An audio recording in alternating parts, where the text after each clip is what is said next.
All right, we're live. Hello, everybody.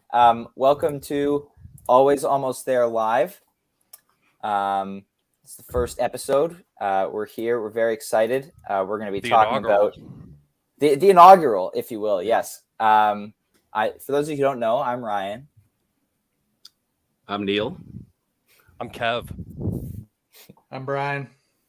You're Jive Goose, as your name, Jive Goose, as your nameplate says, the illustrious. And we're here today. We're very excited. We're going to talk about last night's Goose show in Portland. But before we get to that, it's been a while since we podcasted. A lot has happened in Goose World, believe it or not. I was away at camp for the summer, but we haven't talked about Radio City at all on this podcast, which I think is kind of crazy. I know, Neil, you were there. Yeah, nothing exciting happened with that for me. I just kind of went to the show and then came home. There was, nothing really. Yeah. Well, there was the photo, which I still haven't gotten to talk about on a podcast, which is kind of funny. Well, take a second, talk about it.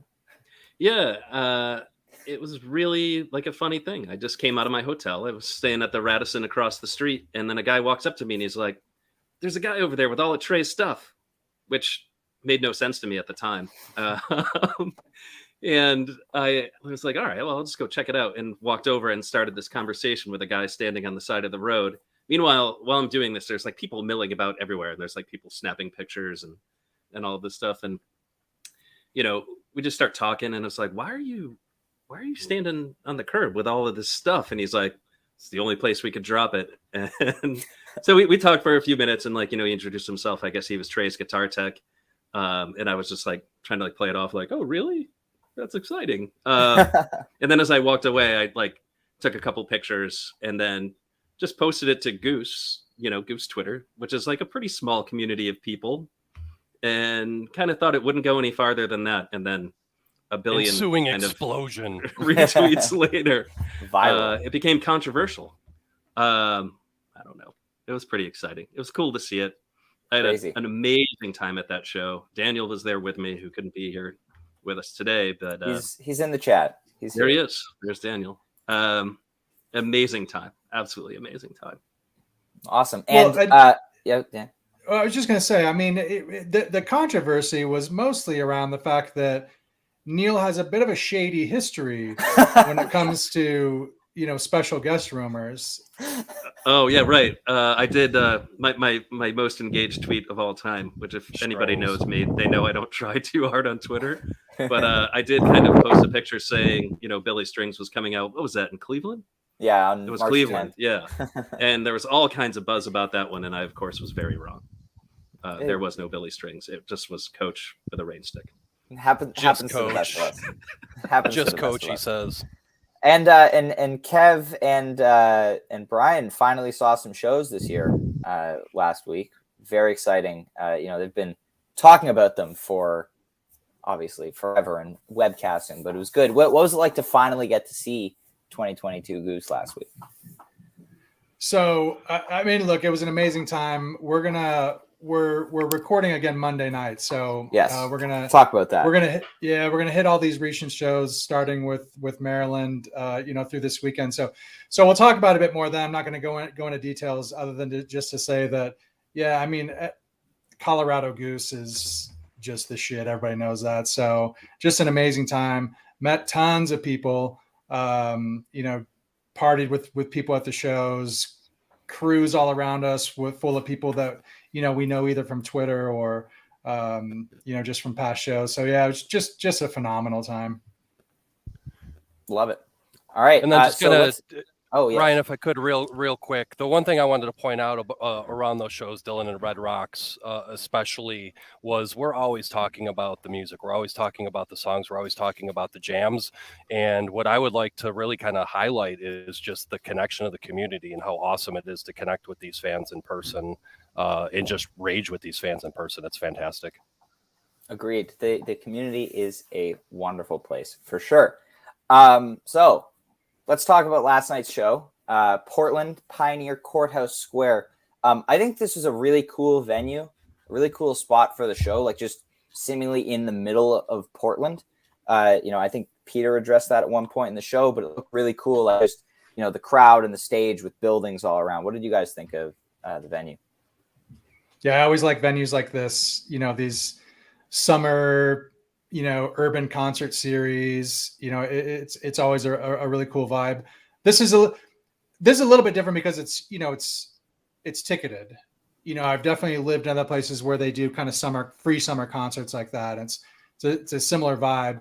So this one being ticketed, I mean, definitely it was a full two set Goose show. You know what I mean? It had some normalcy to it, I guess, in that regard. But then, yeah, just right down in the middle of town. Was expecting to turn clouds because of that setting, but these guys are always keeping us on our fantasy toes. So, but yeah, I love that venue. It looked really, really cool. Yeah, it looked packed. Looked like folks were really packed in there. I was surprised on the stream that the merch tent was like right on like stage right, like real close. Yeah.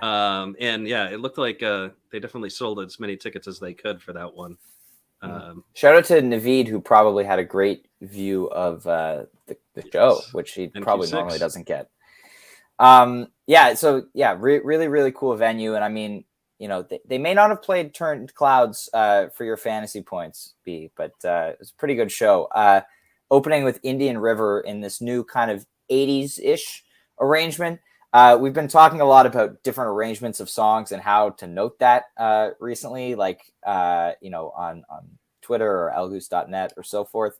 I really like this version of Indian River. It's interesting to me as it changes forms, how it goes from no jam to no jam, like the kind of, I don't know, the one from last fall jammed a couple of times and then didn't jam once. And then you had this winter, spring, and early summer with the Welcome to Delta-ish jam coming off of it. And this one seems to, be its own thing without a jam. So I feel like it's interesting to chronicle this one, but I like the kind of synthy 80s vibe to this current one.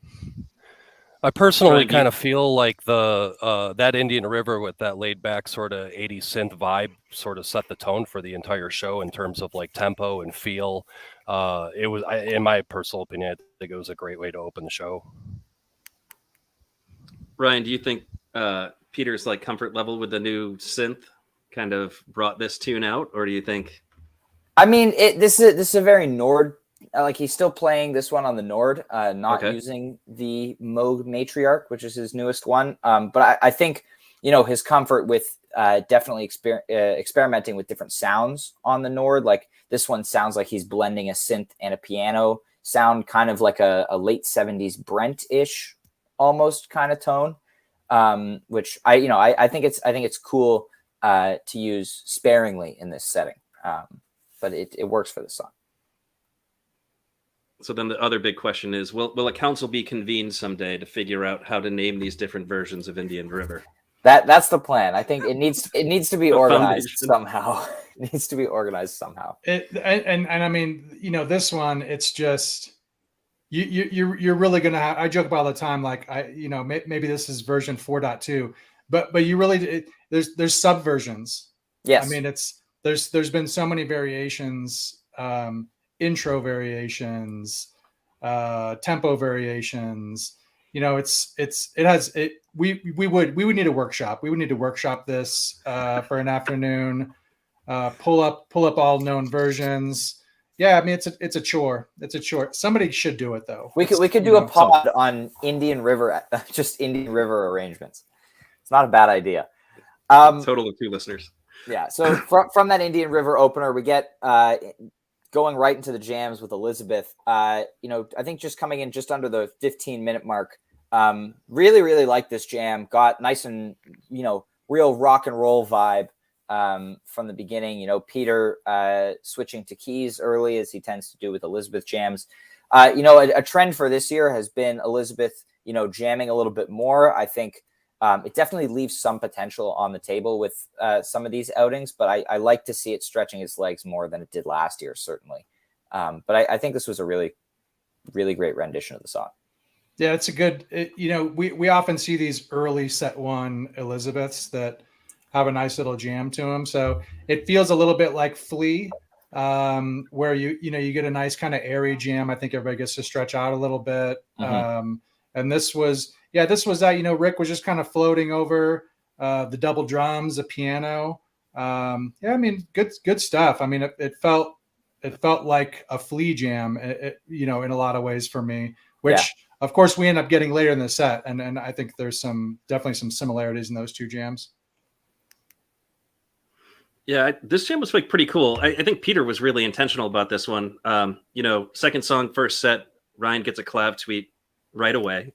Oh yeah. Like he stashes the guitar immediately and then goes right to the clav the second they break into the jam section of this tune.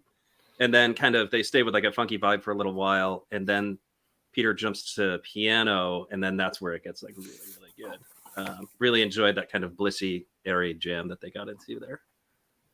Yeah, definitely agree about the intention there. And then we get two songs which I feel like keep getting played in the same show since their debut, which is Turbulence in the Night Rays and then Butterflies. Both great tunes, both great, first set numbers, keep the energy high. But I like, the pairing of these two songs together. I think they work really well. And especially that jam in Butterflies with like the weird time signature. I think, Neil, you mentioned last night, like, I really hope they explore that a little more someday. Yeah, totally. Well, actually, but this pair of songs, I really want to see them kind of take for a ride. Butterflies has that droning kind of tape delay jam that I think can really get stretched out and made into something truly special, or at least like a really unique jam. So I'd take 10, 15 minutes of that any day. And then, Turbulence, same deal. It kind of has natural peaks built into the instrumental part of this tune that I think, if stretched out and kind of like, messed around with those peaks, could be, a pretty hefty jam vehicle. Yeah, they could set that up for a real nice return for the end of Turbulence. Yeah, so 3 out of the 4 Butterflies have been paired with Turbulence, and then Turbulence has been played on its own as well. But I mean, I really like Turbulence. This is definitely one of my favorite new songs. Yeah, I mean, it's a Basuto song, but newly played by Goose. And in fact, I said something, last week about this, that after those, getting ready to head to Dylan and Red Rocks, watching those Chrysalis shows, Turbulence was really the one song from those 2 nights that I was kind of bummed when I saw it pop up, because I felt like that meant I was probably not going to get it, which we didn't.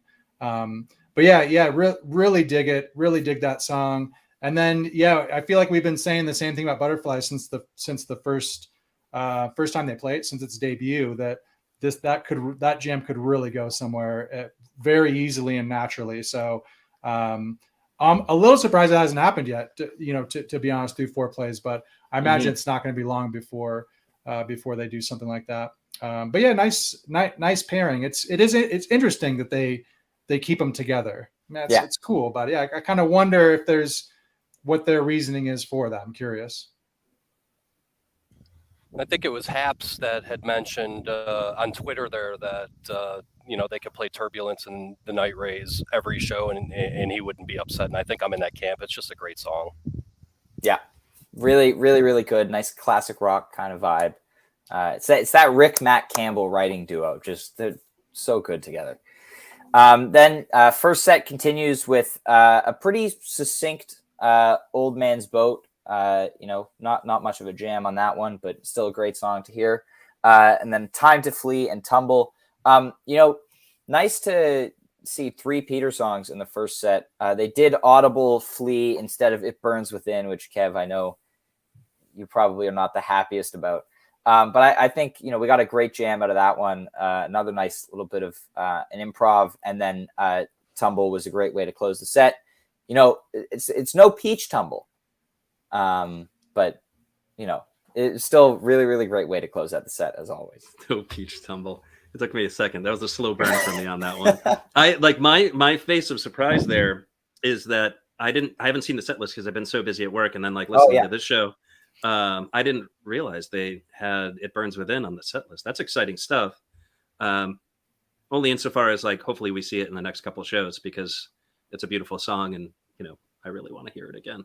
And I hope they play it more. It's been a lot. a lot of shows since. I think 28ish. Not looking at my numbers here, but somewhere in that ballpark. 36. Is it 36, Neil? Wow. Yeah, it's 36. currently the longest. It's the longest gap amongst kind of, I think, what we track. So, which is Originals. everything that's been played this year. So not So, Turkish yeah. Hills, you mean? It's due. We're not tracking Turkish Hills. We're not tracking Turkish Hills. We've I got- refuse. Same. But the tumble I was pretty excited about. You got Neil. You got a defender here. Yeah, Can't that's play got has to your be back. like 902 Vickers. It's got to be. So the He's right. If nothing else, my fantasy benefited greatly from that tumble that was kind of slipped into the set. I think that's actually important to note. They very easily could have ended the set before tumble. They had no reason to kind of extend that because I think it went to like an hour and 20 minutes, that set. So if like we're talking like typical sets, they could have stopped it right there. So I was stoked about that one. I mean, it's about as straightforward as a tumble can get, but always kind of welcome and a great way to end a first set for sure. Yeah, interesting placement, for the flea, and yeah, like you said, Ryan, not on the list. So yeah, but like I said, I mean, similar jam, good version, I think pretty straightforward. But yeah, a little similar to the Elizabeth jam. So I feel like those two jams kind of were, maybe a bit too similar. I don't know. And then yeah, the super quick tumble to end the set. So I mean, fun for set. I mean, like Kev said, I mean, fairly laid back and just kind of flowing right through. It's like a downtown happy hour set. You know what I mean? Yeah, just having a good time. But played with precision, right? a lot of precision. A lot of precision. Well, I mean, yeah, maybe not as precise as some things that maybe some of us have heard recently, but average amount of precision, I guess. I don't know. I mean, well, so I'm glad this came up because I've prepared some things to cite a here. statement. But no, boy. No joke. think- This is I actually, think Kev I think, has a super statement. relevant. And I think this actually connects a lot of shows, a lot of the recent shows that we've seen, right? So LA, had a lot of abbreviated songs that I think they went like really hard to just try to play them really well. And then, also Red Rocks had a lot of that. Basically, every single one of these shows they've played lately. And like, I don't know if you guys remember from this summer, but right before Legend Valley, there was a guy who did an article for clevescene.com. His name's Mike McMahon. And he talked to Rick about Cornell 77. Do you guys recall this at all? Yeah. And it was a really, really cool interview. And Rick kind of goes into saying, I never really listened to Cornell 77, so I didn't really know what people were so excited about it. And he just kind of assumed that, it was all about these huge, like groundbreaking jams, his words. And then, he said he was really excited to find out that that's not what made it special. In his words, he said they're just slamming all of their songs, right? They're just showing up and playing everything great and allowing the jams to kind of like honor the song when the time fits. And I feel like that's been a focus of theirs lately. I feel like, that vibe that kind of he was referring to when he's listening to Cornell 77 is kind of what you're seeing now. So that's why I talk about the precision a lot, because I really do think it's a focus of the band right now. It's a great point. It definitely, you can hear it in their playing. Sean Steinberg says, very slow first set coming off the last 7 shows from his perspective, which I get. I just flipped back, looked at some of the other set lists, and I feel like there are parts of this set that could have been a little bit mellower, but I think really it still was pretty high energy. I think the Flea audible definitely helped that. Instead of putting It Burns Within there, and I know, like, obviously we talked about wanting It Burns Within to be played more, but I think in that slot, I think Flea was the better call, personally. And when we're talking, when we're talking about the show being laid back, it's not necessarily that the guys are dialing it in or they're not playing with precision, to use the descriptor that we're talking about, but just the tempo. The tempo was a little more laid back, but they executed like they always execute. It was a great show. Yep. Mm-hmm. Yeah, I was just going to say too, Neil, a thought that will pair well with yours is, or an idea is that, Goose has done a fair amount of kind of high profile festival sets this year. And they clearly have a strategic approach to those festival sets. So I kind of feel like some of that strategy has leaked over to some of these other shows. I mean, I feel like Red Rocks and Greek both kind of fit that mold of almost 2-set festival shows in a way, in terms of their approach. And with a lot of the single set, hour and a half, hour 15, maybe you're lucky you get the 2-hour 420 or Sacred Rose sets, which are nice. But so you don't get a whole lot of improv there. You might get one. And so then with this 2-set approach, with kind of that same mentality, they do, you had the Long Arrow at Red Rocks. So they take advantage of having to do sets, but I feel like there's still some of that mindset of, hey, we got this big sold out crowd. We're doing the free Nug stream, or we're in LA at a bigger venue that has some history. Just kind of feel like they've taken that same idea and, kind of implemented it at some of their 2-set shows as well. Look, it's all about, for them, a lot of these shows are still about building their fan base and introducing their music to people that don't have the Nugs. You know what I mean? So that they're good. And I like those shows. I mean, even without the big jams, I like those shows. I thought Red Rocks was great. The energy, the song selection was not a lot of long jams, no, but a fantastically crafted show. Yeah, I think similar to Goosemas in February. It was that kind of like celebratory show.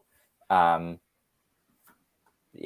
the like that. skunks. Yeah, and so I'm curious to see how, Goosemas this December with 2 nights and being in Colorado again. I'm curious to see how that unfolds, whether we get big jams or it's just 2 party shows. I'm personally okay with either. I'm really excited. All 5 of us from Always Almost There are going to be at Goosemas. Reunion. This is the first time that I'll get to meet any of them in person besides Neil. So that's very exciting. But yes, very, very, very excited. John says, Dylan Night 2 is one of the best shows of the year. A great balance of crowd-pleasing songs and big jams. True. I agree. I would say true. That is a Jive-approved fact. There you go. Definitely. Okay, so second set from last night in Portland opens up with Wisteria. This one goes a very different route than a lot of Wisterias we've seen this year. I think it starts to get weird in the first couple of minutes, and then Peter deliberately switches to organ and gives it a lighter tone, which then leads it into a really, really nice major key jam. So, obviously, especially with how they've been playing this year, I think a lot of us in the community are chasing those really dark, evil jams. But I think last night's Wisteria showed a really nice contrast to that. Really, really just great uplifting passage. One thing I was maybe hoping for was Peter to stay on the organ for a little bit longer, because he was doing a little bit more lead stuff on it instead of just like long sustained chords, which he usually plays. We've seen a little bit of that kind of staccato lead playing at the beginning of some All I Need second jams this year. But I really like to hear him explore that kind of organ playing a little bit more. I think it would be cool to have more organ centric jams instead of just using it as a support. But it was interesting to hear him, deliberately take the reins of the jam and push it into a major key direction when he did. Yeah, a lot of I think I agree with a lot of what you're saying. I mean, I'm not a pianist, but I believe what you're saying about the keyboards and the organs. But here's the thing. Here's one part that I just might have a subtle disagreement. So I listened to this one twice again today, and they did immediately, like you said. I mean, they immediately, coming out of the proper song, they did slip into that kind of that wisteria darkness that we've been getting a lot this year, right? And I mean, the bar is set so high on this song right now; it's kind of ridiculous. And this is a strong one. I mean, I might only have, San Fran, DC, Dylan, and what was it, Vermont? Or our part? Yeah, Vermont. Those might be the only ones I would have ahead of this. I mean, I think this beats Knoxville and some of the other recent ones. But anyway, I thought they did hang around in that darkness for a little bit. I mean, for a good amount of time. But yeah, then they did kind of reset and then head into that nice, blissful kind of jam, which was, I think that's where, like you said, a little bit of a departure maybe from kind of a lot of the other versions that we've seen. And then the other thing that was really cool is that there was like a little soft outro jam where Rick was kind of mimicking Peter's piano riff.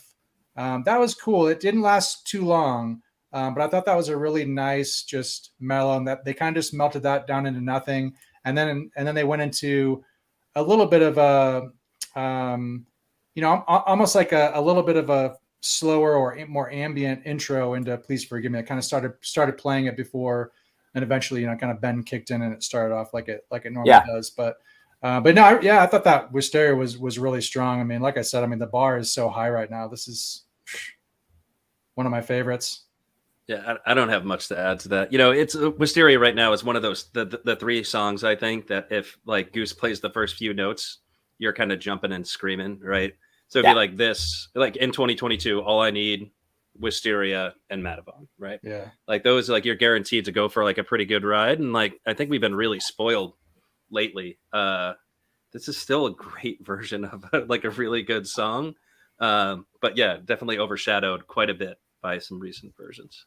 And we really need to talk about how quickly Neil was able to identify Please Forgive Me last night. Like that was just astounding. That was astounding.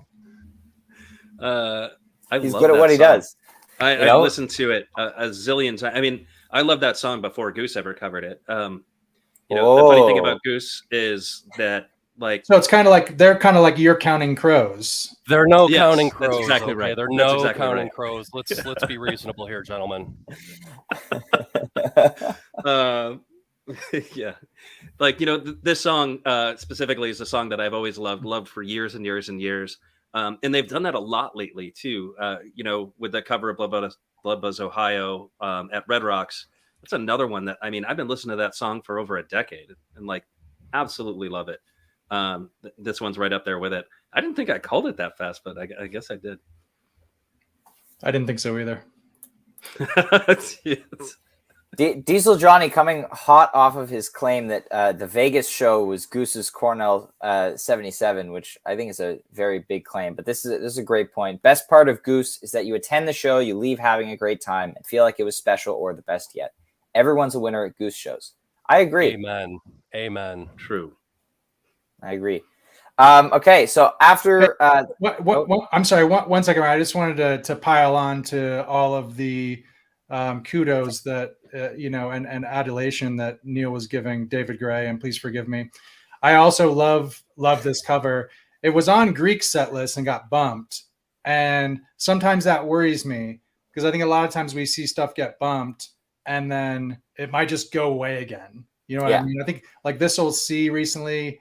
I don't know when that was, but yeah, This Old Sea got bumped, and 726 for a while also it showed up on a set list, I think second night of DC in March, and then didn't show up for another 5 or 6 shows. Yeah. So anyway, was happy to see it come right back after getting the boot the other night. So it turns out it wasn't anything personal at the Greek.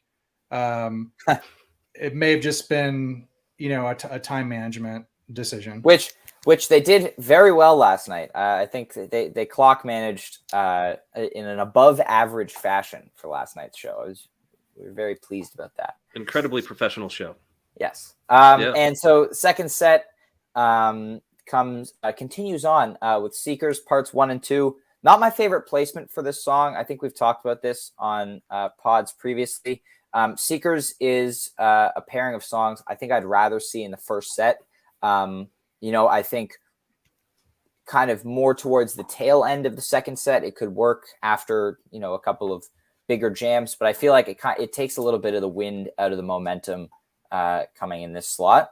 But Seekers Part 2 is still incredible. So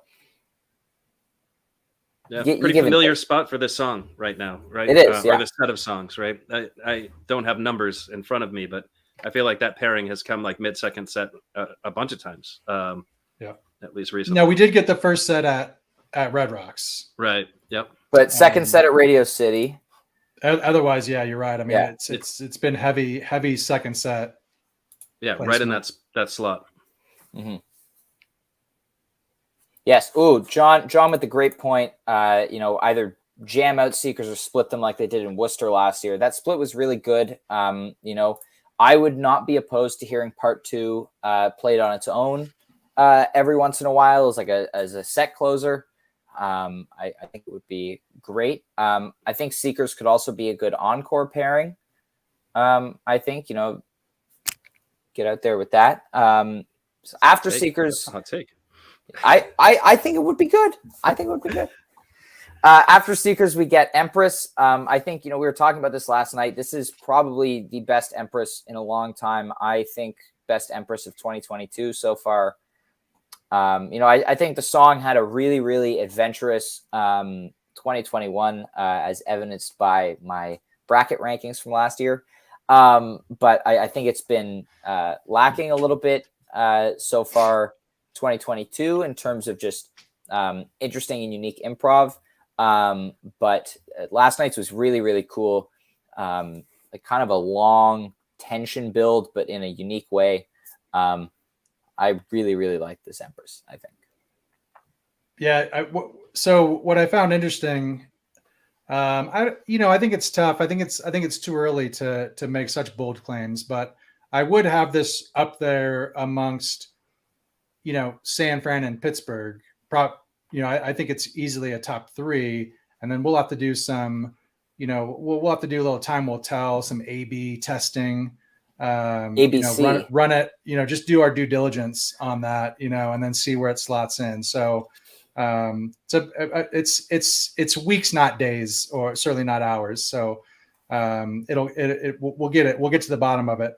No, but the other thing that's interesting actually is that it seems like in the Northwest, so I guess it was San Francisco, like I mentioned, and there was also, I think, a Seattle Empress, and then this Portland one. Mm-hmm. All 3 got kind of an extended Trevor solo, and they've probably done that at other ones too, and maybe that's just naturally being extended. But I specifically recall all 3 of those Northwest Empresses getting the Trevor treatment, which is nice.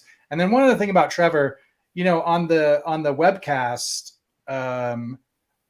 just I feel like when Trevor is soloing, you just got to leave the camera on him. You know what I mean? Like, yeah, they had it on him, and they went to Rick for a while, and and that's cool. I feel like he gets a lot of screen time, but I'm sitting there thinking, Trevor's doing some magic right now, all by himself. He's over there by himself. You know what I mean? He's doing his thing. Just leave the camera on him.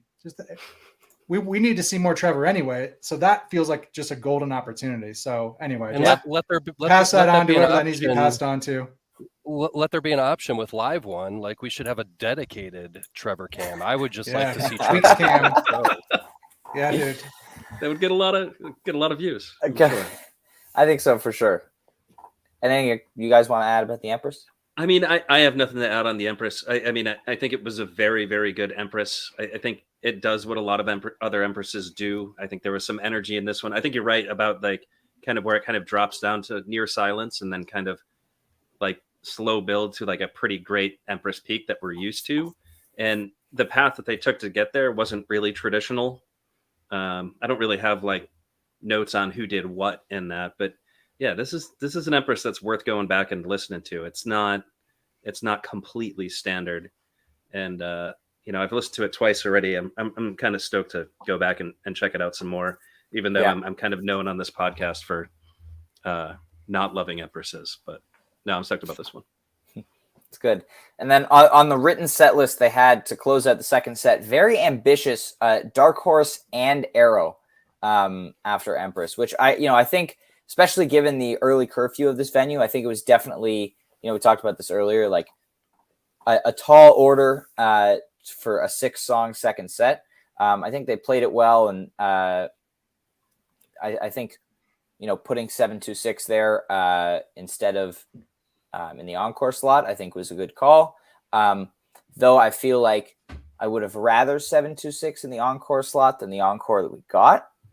But I'm happy for the guy with the Pina Colada song sign for getting his request. Good for him. I'm shaking my head. You don't but sound- I you do don't- want to talk about We were 726 first. You don't For you don't the sound record- happy, Ryan. okay. We'll talk about that after. I We'll talk mean, about that. well, if nothing else, and you can say what you want to say about Escape. Okay, some people love it.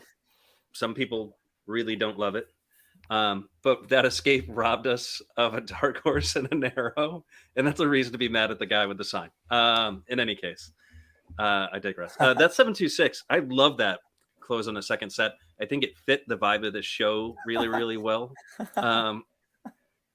Cornell somebody said I had 77 a dark horse. had a course. Yeah.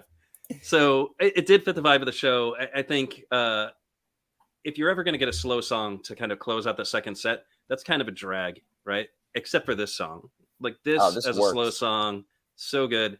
The guitar heroics at the end are fantastic. And 726, we'll take it anytime. I think we were saying this in chat last night where like give that to me anywhere in any set. Super awesome way to close it out. Yeah. Well, and we did get the 726, and I think also the Turbulence were just 2-song gaps. So I'm sorry, 2-show gaps. Which again, you know what I mean? It's like always changing it up. You're not going to get something for a while, then boom, all of a sudden it starts coming back around rather quickly. So but yeah, I mean, I think that's been talked about too. I just think they're trying to can't have everything on a set rotation. I mean, you're going to repeat the shows. So that's some of that kind of mixing up that they do. So yeah, sometimes you benefit from that if you're doing a little run, and you might get a couple 726s. You can't complain about that. Yeah, it was a point that I was going to make at some point today. This show in particular included like a whole bunch of short rest songs, which you were just talking about, like Turbulence and 726. But Indian River came back way earlier than it normally does. I think that was a 5-show gap. Elizabeth was 7 maybe show gap, which actually is early for Elizabeth this year. I think I don't have my numbers in front of me. There was next time. It's Elizabeth's with 6, which is a pretty normal 6. gap for the song, except we had a 17 show gap earlier in the year from Charlotte to Legend Valley. Right. Yeah, because they actually played it like 4 times in the first round of shows. Like it was one of the more heavily played songs actually at the very beginning of the year. Yeah. And then they kind of put it on the shelf for a little bit. Yep. Yeah. And then, Pina Colada Encore. We were talking about the sign from the beginning of the show as soon as the webcast turned on and we saw it. A couple people in the chat talking about how everyone's going to bring a sign to the show now. I would endorse a Turkish Hills sign. I think that's the only thing that's necessary. Just get that, right in Peter's face. If the man doesn't want to play it, then the man's not gonna play it. No sign is gonna change signs. that. Did you see the? So are you all familiar with that Binghamton 95 show where Fish comes out to Encore, Bold as Love, and before the encore, Trey's like, "Hey, this one goes out to the guy with the sign somewhere over here, whatever." And so apparently some kid, I don't know what the sign this kid had, but kid starts going nuts. And then Trey's like, "Oh, no, not you, man." And then he's like, "You got to bring a sign, but you got to bring a sign for a song we want to play." That's funny. Shout out to the Noah Ray saying how Pina Colada was the best part of Montana last year because he got to go to the bathroom and see Neil. I was most certainly there, which is not really a bathroom at Pine Creek. It's just like a piece of corrugated aluminum that you just pee against. But still, I guess it's a bathroom. Great venue. I did take a break during Escape. I did. Yeah. So that's last night's show in Portland. I think the next 2 nights, there's a lot of interesting things that could happen. I think, tonight being not a jam band festival and tomorrow night being a very jam band festival. I'm also curious, I'm assuming they're flying from Washington to Chicago tomorrow and then backlining gear. Or maybe they sent their gear ahead for the more jam bandy festival and they're backlining tonight. Who knows? What do you guys see all think? kinds of cool stuff. You get. Are we going to see see festivals? 2 hot teas? That is the question. No. Yes. I say yes. It could happen. You're definitely getting at least one. I think the question out of this set of shows is like, what kind of cool shit is Peter going to get and then walk away having to have? Yeah. Because that's happened a bunch of times at festivals up until now. So, if they're backlining, maybe Peter gets a new toy, and that's always exciting, right? It is. And, we will be back tomorrow at 3 p.m. Even if we just have set list to speculate on, we will be here, and also Sunday at 3 p.m. Talk about both of these shows. Another Father John Misty sit-in tonight, or vice versa. That is true, because Father John Misty is at Thing Festival right before Goose, and he right plays. before And Goose. he plays a set. And right if he before wants to Goose. take acid, he can. Okay, he's an adult. Yeah. So yeah, I was going to call out Ryan's comment on that too. Yeah, I mean, I don't know. I think it could happen. I mean, I feel like they had a great time. I mean, what didn't Father John Misty play like the next day after Radio City? Like, told a little story about how he acoustic solo set. He made like, a couple yeah, jokes. He made a couple jokes that I wasn't sure. I thought they might have been a little mean spirited about the jam scene or whatever. But it sounds like he had a great time. So I think it might have been just kind of. I think his sense of humor sometimes can be a little hard to read. But yeah, I think. And look, I mean, Goose has 2 FJM covers in their backlog. So What's the second? Well, Novel and He can do it without me. you can do it without me. when did they last play that? Well, they've only played it once. I think it was at one of those either Yarmouth or South Farms from 2000. Yarmouth. Yeah. It was Yarmouth. One of my first shows. Yeah. So yeah, so I mean, look, I don't want to. We can't talk too much about fantasy right now because things are tight at the top. And we have not all submitted our picks today yet. So I have not done my picks yet today. Yeah, picks have. We've got last night's Golden Goose, Ryan Molnar here today. Yeah, Congrats! But I'm definitely going. I mean, I'm definitely going Father John Misty as my 8-pointer. I mean, I will tell you guys that. So. Oh yeah, I'm sure. Nice. What do you have? You might want to come in with some defense on that move. B, what do you have as your 7? I'm playing very. I have both strategically Father John these Misty days. songs at 8 and 7, just because I feel Yeah. like they're going to do Neil's one of them. gonna I have- don't know which one, so I'm going to make sure I hit it. Neil's And then gonna just out have of hot curiosity- tea for 8 points the next 2 nights. Just out of Hot tea, 8 curiosity, points. what do you have Next as 2 your nights. 6? Butter rum. 7. Yes. Sorry, Kev. What do I have as I was my just 6? gonna- Yeah, I was just going to FTP. take B's list. I mean, I'm going FTP. Yeah, FTP. I mean, you're guaranteed points with FTP. Yeah. 6 Corey- through yeah. 1 FTP. Corey taught me that was the move. Okay, it's a tight race for Fantasy Goose. Nothing at stake, yet everything at stake. Everything is at Everything stake. at stake. It's very important. Everyone should play Fantasy Goose. By Yes, the way. if you don't, go to fantasygoose.com and play every show. It's a lot of fun. We get really into it and really competitive. And now's a good time to get involved because we're going to be kicking off a new season.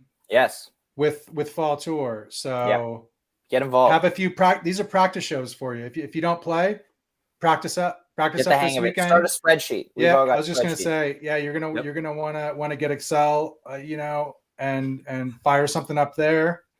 I might just do like a separate like Patreon account. Or you that's just need fancy. access to That's why I want to win somebody. so bad, so that I have the credentials to Coaching. be able to pull something like that together. Yeah. Okay. I'm not trying to give Neil any money making ideas, but I have a history of success. I don't know. Well, if nothing else, everybody should play. You'll at least beat Ryan because that's easy. So you know what? I'm making a comeback here after playing remotely for I half hope the so. summer. I mean, I'm looking forward to it. I'm currently ranked 6th, but that's neither here nor there. So thank you everybody for tuning in today for our inaugural Always Almost There live episode. We will be back tomorrow at 3:00 p.m. Eastern.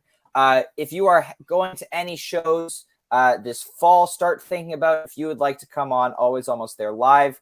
We will be putting a call out to have some guests on, which we're very excited about in the next couple of weeks. So, without further ado, we'll see you guys tomorrow.